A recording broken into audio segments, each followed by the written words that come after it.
যত সম্ভব আমি যে ভিডিওটা আপনাদের কাছে এখন তুলে ধরেছি, এই ভিডিওটা ডঙ্গল যে ব্রিজটা আছে সেই ডঙ্গলের ব্রিজের ওখানে দেখতেই পাচ্ছ। আমি যে রাস্তা দিয়ে যাচ্ছি, রাস্তাটা সামনের দিকেই দেখাচ্ছি, ব্রিজটা সামনেই আছে। রাস্তায় পুরো মানুষের ভিড় জমিয়ে দিয়েছে। আর এখানে দেখতে পাচ্ছি জাল কিনছে সবাই, কারো সর্বনাশ, কারো পৌষ মাছ। গাইস মাছ ধরার দিকে রয়েছে। আর এইদিকে দেখতেই পাচ্ছ পুরো মানে কি বলবো, আর ব্রিজ, সামনে ব্রিজ দেখাচ্ছি, দাঁড়াও ব্রিজটায় উঠতে দাও। আর এই ব্রিজ প্রচুর লোক আসছে, প্রচুর লোক জড়ো হয়েছে।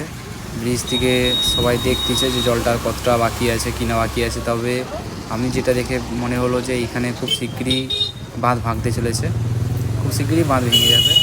জল দেখতে পাচ্ছ পুরো, যতদূর তাকাচ্ছি নদী আর নদী নেই, সমুদ্র হয়ে গেছে চারিদিকে জল। ওই সাইডটা দেখাচ্ছি দাঁড়াও, এই সাইডটা দেখো পুরো মানে কোথাও আড়া দেখতে পাওয়া যাচ্ছে না, ঘর বাড়িগুলো সব জলের তলায় চলে গেছে। খুব শিগগিরই মানে এক সাইড তো হয়েই গেছে, আর এই সাইডটা বাকি ছিল, এই সাইডটাও হয়ে যাবে। যেটা দেখতে পাচ্ছি ব্রিজে জল ছুঁই ছুঁই একদম দেখতে পাচ্ছ, প্রচুর রেস্ট, প্রচুর রেস, প্রচুর। এই রেসে যাকে পাবে তাকে ভাসিয়ে নিয়ে চলে যাবে। এখানে তো ডুবে গেছে একটা ঘর। গাইস এখানে রাস্তাটা বেরিয়ে গেছে, এই বাঁধটার যদি এই সাইডে জল চলে আসে তো ধরা মানে বড় মুশকিল হয়ে যাবে একে সামলানো। এটা একটা মন্দির ছিল গাইস, মন্দিরটাতে দেখো জলটা কেমন আস্তে আস্তে আসছে।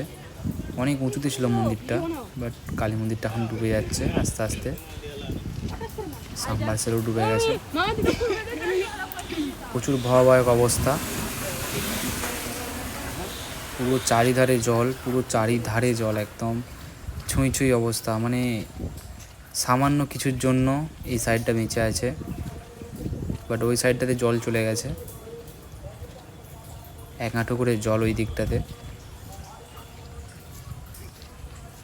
মানে বাঁধটা ছুঁই ছুঁই, অনেকগুলো জায়গায় তো বাঁধটা ডুবেই গেছে একদম, সামান্য কিছু বাকি আছে একদম।